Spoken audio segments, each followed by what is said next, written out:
Imagine que eu desse de presente para você agora uma pérola. Você não ia ficar assistindo a aula, assistindo a apresentação, segurando essa pérola na mão. Você ia colocá-la no bolso. Daqui uma semana eu me encontro com você pela segunda vez. E lhe dou uma segunda pérola. E de novo você coloca ela no bolso. Daqui 15 dias eu me encontro com você pela terceira e última vez. E lhe dou uma terceira pérola. E você coloca ela no bolso. Daqui 6 meses eu me encontro com você e pergunto assim: onde é que estão aquelas pérolas que eu lhe dei? Você vai responder mais ou menos assim: a primeira, eu coloquei no criado mudo, a arrumadeira não viu, jogou no lixo. A segunda, eu esqueci no bolso da calça, a calça foi para a lavanderia, voltou sem pérola. E a terceira você não vai acreditar: eu escondi de mim mesmo. Eu guardei tão bem guardado que eu não sei onde eu coloquei. Imagine agora a seguinte situação: em vez de eu lhe dar as pérolas, primeiro eu lhe dou um fio de nylon e oriento você para colocar as pérolas no fio de nylon, fazendo dele um colar. Aí você vai colocar o colar no pescoço. Aí daqui 6 meses eu me encontro com você e pergunto: onde é que estão as pérolas que eu lhe dei? Você vai responder: estão aqui, ó. Eu fiz delas um colar. Cemitério, meus amigos, tá cheio de gente que teve boas ideias. Ter boa ideia pode estragar a sua vida.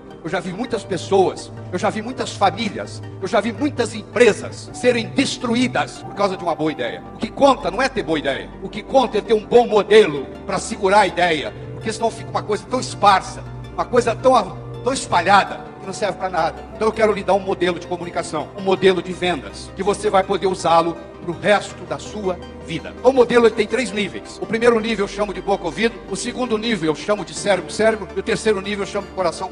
Você vai aprofundando no processo de vendas. Então deixa eu começar com o primeiro nível, boca ouvido. Para fazer isso, eu tenho que fazer uma distinção primeiro entre o verbo ouvir e o verbo escutar, que não são sinônimos. Sabia disso? Você ouve com o ouvido, você escuta com o cérebro. A pessoa pode ouvir e não escutar. Você já foi em algum restaurante e veio o garçom e você diz assim: garçom, por favor, uma água mineral com gás. E o garçom traz uma água mineral sem gás. A natureza fez uma sacanagem com a gente. Ela colocou o ouvido direito e o ouvido esquerdo na mesma altura. Entra no ouvido e sai no outro. Quando aquele cara chega na cozinha, ele já esqueceu a letra, ele só lembra da música. Entendeu? A letra já se foi. O senhor ficou com a música. Então por isso que ele traz uma água mineral sem gás. Se eu fosse dono do restaurante, isso não ia acontecer no meu restaurante. Porque eu ia ensinar para meus garçons o que eu vou mostrar agora. Eu ia chamar meus garçons e dizer assim: a partir de hoje, todas as vezes que você receber uma ordem de um cliente, antes de você se afastar da mesa e ir até a cozinha buscar água, você é obrigado a repetir em voz alta o que você vai buscar. Porque para ele repetir o que eu falei, ele tem que aprofundar no nível de comunicação comigo. No nível 1, você não vende, você está perdendo tempo e dinheiro. No nível 1, você não conquista ninguém, você sai da festa sozinho. No nível 1, você não é promovido. No nível 1, você não ganha dinheiro. E infelizmente a maioria opera no nível 1, que é o boca ouvido. Então você deve estar interessado em saber como é que a gente se desloca do nível 1, boca ouvido, para o nível 2, cérebro. As pessoas que trabalham com perguntas abertas ganham mais dinheiro na vida do que as pessoas que trabalham com perguntas fechadas. Uma pergunta fechada, meus amigos, é aquela que pode ser respondida com sim ou não. Portanto, uma pergunta aberta é aquela que não pode ser respondida com sim ou não. Imagine a seguinte situação: eu sou dono de uma loja, eu vendo móveis, eu vendo mobília, e eu tenho um pequeno showroom, e um cliente entra na minha loja, e eu tenho uma cadeira exposta nesse showroom, e en passant, o cliente faz o seguinte comentário: oh, que cadeira bonita que você tem aqui. E eu faço para ele a seguinte pergunta: se você adquirisse essa cadeira na sua sala de estar ou na sua sala de jantar? Olha que interessante. Primeiro eu acabei de fazer uma pergunta aberta. Você não consegue responder essa pergunta com sim ou não. E olha o que acontece. Para você me responder essa pergunta, você tem que imaginar que você adquiriu a cadeira, que ela foi entregue na sua casa e que você agora está decidindo onde coloca. Com uma pergunta, eu tirei a cadeira daqui, você vê que ela não está aqui mais, ó, sumiu, foi para dentro da sua casa. Com uma pergunta, eu coloquei a cadeira dentro da sua casa. Você quer coisa mais poderosa do que essa? Eu fiz você comprar a cadeira uma vez, na sua mente. Quando o cara for assinar o cheque ou dar o número do cartão, ele primeiro tem que comprar aqui. Eu já fiz ele comprar uma vez. Ele teve que se imaginar comprando a cadeira, levando a cadeira para casa e decidindo onde é que ele vai colocar. Segundo, vendedores que usam com mais frequência o nome dos seus potenciais compradores vendem mais. A Elaine está sentada aqui na primeira fila. Eu perguntei o nome da Elaine. Ela falou Elaine. Cada vez que eu falo Elaine, toda a energia da Elaine vibra positivamente a meu favor. Nada é mais doce para a Elaine escutar do que o seu próprio nome. Eu já sei o que você vai falar para mim. Sabe o que você vai me dizer? Doutor Laí, o problema é que eu tenho dificuldade em guardar nomes. Eu digo, não é verdade. Você não tem dificuldade de guardar nomes. Você nunca estudou a técnica para guardar nomes que eu vou lhe ensinar agora. 3 etapas, ó. Eu só posso guardar o nome da Elaine se eu primeiro escutar o nome dela. Então eu escutei, Elaine. Segundo, repetição é a mãe do aprendizado. Como é que você aprendeu a andar? Você levantou, caiu, levantou, caiu, levantou, caiu, levantou, caiu, até que um dia você andou. Não foi assim? Repetição é a mãe do aprendizado. Olha quantas vezes eu já repeti o nome da Elaine durante essa conversa. Você tem ideia do que o ser humano aperta a mão? Se eu voltar com você lá na época da caverna, o Homo erectus, ele carregava um porrete para se defender dos animais selvagens. O aperto de mão, meus amigos, foi a primeira manifestação de confiança mútua no planeta. Eu estou desarmado, eu também. Todas as vezes que você aperta a mão de uma pessoa, você está dizendo para ela a nível inconsciente: eu estou desarmado. E ela está dizendo: eu também. Agora presta atenção. Você aperta a mão de mais de 97% das pessoas que você é apresentado. Raramente você é apresentado a uma pessoa e não aperta a mão dela. Agora eu tenho uma pergunta para lhe fazer. Qual foi o último curso que você fez de aperto de mão? Nunca. Uma coisa que se faz com uma frequência absurda e a estatística mostra. Olha o que eu vou falar. Presta atenção. 40% das transações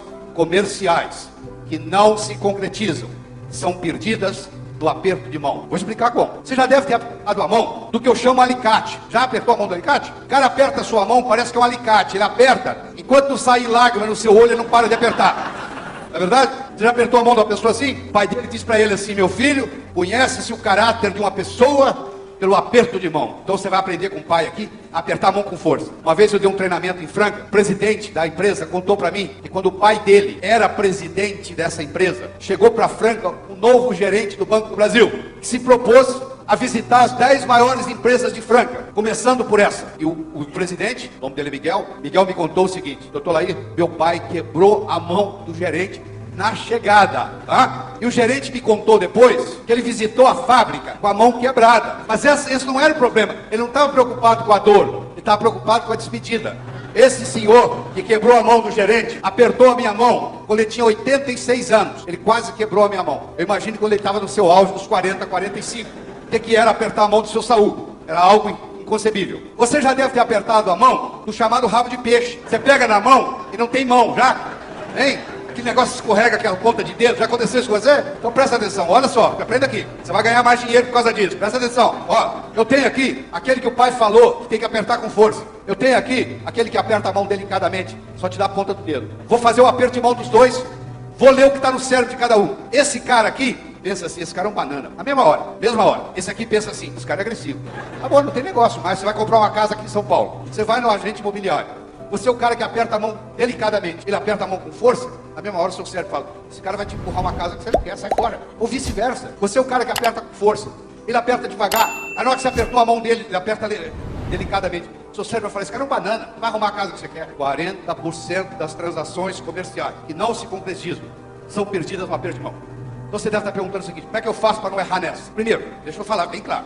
Então você, como vendedor, é muito simples, mas você tem que lembrar disso. Nunca estenda a mão para o comprador. É o comprador que vai decidir se ele vai apertar a sua mão ou não. A autoridade está com ele. Se um dia você se encontrar com o presidente da República, não é você que estica a mão para cumprimentar o presidente. É o presidente que decide se ele vai cumprimentar você ou não. Quando você deixa o cliente fazer isso, você está dando autoridade para ele. Você diz: quem manda aqui é você. Se você quiser que aperte a mão, te aperta. Se você não quiser, a gente não aperta. Agora, no momento que o cliente estendeu a mão, aí você vai estender a mão. Aí você vai apertar a mão dele como? Muito simples. Se estiver tocando samba, você dança samba. Se estiver tocando bolero, você dança bolero. Você põe a mão e espera. Se ele puser pressão, você põe pressão. Se ele não puser pressão, você não põe pressão.